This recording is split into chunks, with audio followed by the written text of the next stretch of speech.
Bonjour à tous, bienvenue sur Mechatronic. Je suis très content de vous retrouver aujourd'hui pour cette nouvelle vidéo où on va parler économie et économie des coins. Donc ça s'appelle Tokenomics, ça s'appelle. Voilà. Pensez à mettre un petit pouce bleu et puis à vous abonner à la chaîne si vous n'êtes pas abonné. Et puis je vous rappelle que vous pouvez me soutenir en cliquant sur le bouton rejoindre sous la vidéo. Voilà, vous aurez mes vidéos, en tout cas pour la plupart en avance. Voilà. Je voulais aussi vous dire que je suis sur Twitter et tous les jours je poste un petit extract de ma ferme pour savoir qu'est-ce qui est rentable et qu'est-ce qui ne l'est pas. Donc voilà, ça ressemble plus ou moins à ça, sachant que je suis en train de développer le logiciel, donc ça petit à petit ça va évoluer. Mais pour l'instant ça ressemble à ça. Il me reste quelques coins à ajouter, comme le Flux par exemple, Alephium, enfin il y en a quelques autres encore que je vais ajouter. Voilà, donc on va pouvoir commencer. Donc le but de cette vidéo, c'est que je vous explique un petit peu qu'est-ce que c'est que le tokenomics et pourquoi c'est important. Alors quand on veut acheter des cryptos ou quand on veut miner des cryptos, peu importe la forme d'investissement que vous allez faire, c'est un élément pour moi qui est essentiel et c'est peut-être l'élément numéro 1 à prendre en compte avant de commencer à miner quelque chose ou ne serait-ce que pour juger un projet, même un coin qui est neuf, qui vient de sortir. Voilà, si on souhaite le miner, au-delà de l'aspect spéculatif, parce qu'on c'est vrai que quand on mine un coin au départ, on peut faire beaucoup de coins en très peu de temps. Mais au-delà de l'aspect spéculatif, c'est intéressant de voir comment se fait la distribution des coins à l'origine. Et ça va conditionner après la vie du coin, au final.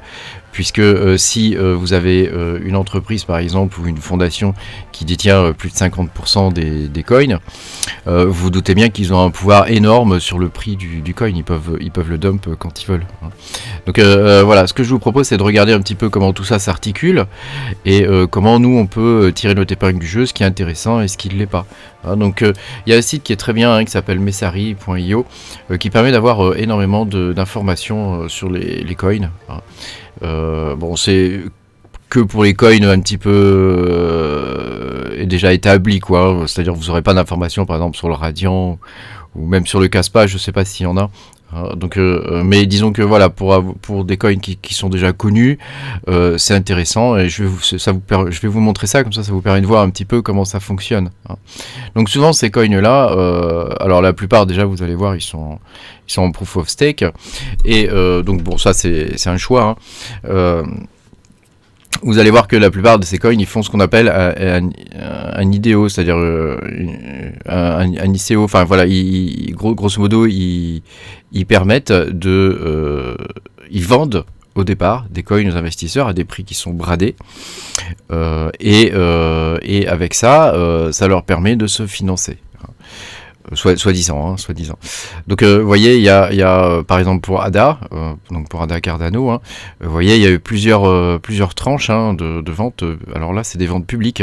Donc ça, c'est un avantage, parce qu'il y a des ventes publiques et des ventes privées. Donc ça, quand c'est des ventes privées, c'est un peu obscur, on ne sait pas trop ce qui s'est passé. Quand c'est des ventes publiques comme sur Cardano, c'est très bien déjà. Voilà. Et puis ensuite il y a la supply schedule. Donc en gros, comment vont être distribués les coins et la manière dont ils sont émis. Donc ça c'est un autre élément qui est très important. Et donc là, bon, pour Cardano c'est un peu particulier, mais on voit que c'est un système qui est inflationniste, c'est-à-dire que grosso modo il y aura de plus en plus de coins sur le marché, donc pour que le prix continue de monter, il faut qu'il y ait de plus en plus de gens qui l'achètent. Donc ça c'est un élément qui est vraiment très important et on voit sur un graphique ici un petit peu comment ça se déroule, quoi. Voilà. Alors si on regarde par exemple pour Ethereum, l'initial token distribution, on voit que la fondation Ethereum dispose de pas mal de coins déjà, puisque au démarrage il y a eu une offre importante. On peut voir ici initial supply breakdown, tu vois. Donc voilà, vous voyez, ça a été quand même pas mal. Disons que voilà, il y a 20% des coins qui sont alloués à la fondation, quoi. Donc c'est quand même relativement important. Bon, après il faut relativiser, vous savez qu'on est en bear market et que c'est la période où on build, où on construit le prochain bull run. Et on peut voir par exemple que sur Ethereum, voilà, je dis ça pour nuancer un peu les choses quand même, c'est que on a 453% dans le dernier trimestre de 2022. On a 453% de smart contracts qui ont été déployés. Donc ça veut dire que ça build énormément. Vous voyez là, il y a une graphique, je sais pas si on peut l'afficher en plus gros. Oui, si, voilà. On peut voir que, vous voyez, il y a eu une période creuse là, et puis paf, d'un coup, ça augmente. Donc on voit que ça continue de construire sur le réseau Ethereum. Voilà, on peut regarder par exemple sur Polygon, tu vois, donc il y a eu des private sales ici, voilà, avec des allocations à la team, voilà, des conseillers, des opérations sur le réseau, etc., etc. Bref, vous voyez, il y a eu pas mal de rounds. Et il y a eu des ventes privées, etc. Sur le réseau Polygon, donc ça leur permet de se financer, mais ça leur donne aussi un pouvoir sur le coin. Et si on regarde la supply schedule, je sais pas comment on dit, vous voyez, elle est fixée ici. Donc là, ça c'est un élément qui est intéressant ici, le fait qu'elle soit fixée. Ça veut dire que je préfère quelque chose qui est fixe comme ça, fixed supply, tu vois, plutôt que quelque chose qui est comme on a pu le voir.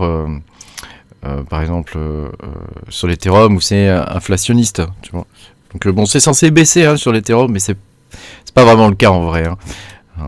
Voilà, là on a Polkadot par exemple, donc tu vois c'est le même principe. Donc tous ces coins ils se ressemblent tous un peu quelque part au niveau de la tokenomics, c'est-à-dire que grosso modo il y a une ICO avec des parties privées, des parties publiques, enfin tu vois, donc tout ça se ressemble un peu, et il y a une distribution des tokens et il y a des gens qui en possèdent pas mal, donc c'est toujours un petit peu compliqué, voilà. Alors en plus là c'est inflationniste, enfin c'est intéressant d'investir dans ce genre de projet, mais voilà, il faut bien regarder pour moi c'est une donnée clé celle-ci, et tu vois par exemple moi là j'investis pas sur le DOT quoi, parce que je trouve pas ça très intéressant. Quand je vois ça m'inspire pas quoi. Alors là on est dans le pire du pire, c'est Solana, alors là c'est la grande fête, comme tu peux le voir, ils ont il y a énormément de tokens de coins qui ont été distribués, et puis voilà, c'est de type inflationniste, voilà. Bon, c'est quand même voilà. Bon, moi je préfère pas investir dans ce type de coin. Voilà. Après on a le Dogecoin, tu vois. Alors ça c'est un exemple très différent. Donc là tu vois il n'y a pas de pré-mine. Il n'y a pas un Instamine. Instamine, ça veut dire que grosso modo, c'est un minage instantané, quoi. Il n'y a pas de pré-minage non plus, quoi. Donc là, on est sur un lancement qui s'appelle Faire. Et donc, ça permet de... tout le monde est sur le même pied d'égalité au démarrage du coin, quoi. Voilà. Et ça, c'est la supply schedule. Donc, comme tu peux le voir, au début de l'ouverture du coin, c'est là que je te dis que c'est intéressant de miner souvent au début, parce qu'on peut faire énormément de coins en très peu de temps. Et après ça suit une ligne fixe, donc moi ça c'est là on est sur une bonne un tokenomics qui est bien quoi. Voilà. Bon après il y a d'autres coins, tu vois, par exemple il y a très peu d'informations sur les nouveaux coins, sur les petits coins avec des tout petits market cap comme on mine nous. Donc, par exemple le Neoxa il n'y a rien du tout. Bon, le Bitcoin, je vais pas, tout le monde connaît. Voilà. Alors, je vous montre d'autres exemples sur les coins qu'on mine, qui sont peut-être des coins d'avenir, en tout cas, je l'espère. Par exemple, Dinex. Comme tu peux le voir, l'allocation des coins est 100% publique. Donc, si la team du projet veut des coins, il faut qu'ils en minent, comme les autres. Donc, ça, pour moi, c'est un green flag. Surtout que le coin consomme très très peu. Et au-delà de la qualité du projet, du code et de ce qu'ils apportent de nouveau, c'est quelque chose de très intéressant, ça, le fait qu'en termes de tokenomics, tu vois, il y a 100% d'allocation publique. Là, je voulais regarder pour le flux, mais il n'y a pas d'information, donc je connais pas. Si on regarde pour le Nexa, c'est la même chose, Fair Lunch, donc ça veut dire que 100% des coins sont alloués aux mineurs. Pour le Radiant, on a la même chose. Avec un démarrage fair quoi aussi, avec 100% des coins qui sont alloués aux mineurs. Il n'y a pas de pré-mine, il n'y a pas d'instamine et des choses comme ça. Donc ils prennent pas les gens en traître. Bon après pour le Radiant, évidemment derrière le Radiant, il y a quand même et derrière tous les coins qui sont un peu dérivés du BCH, hein, du BSV, il y a une philosophie, hein, qui est relativement proche de celle du Bitcoin, hein.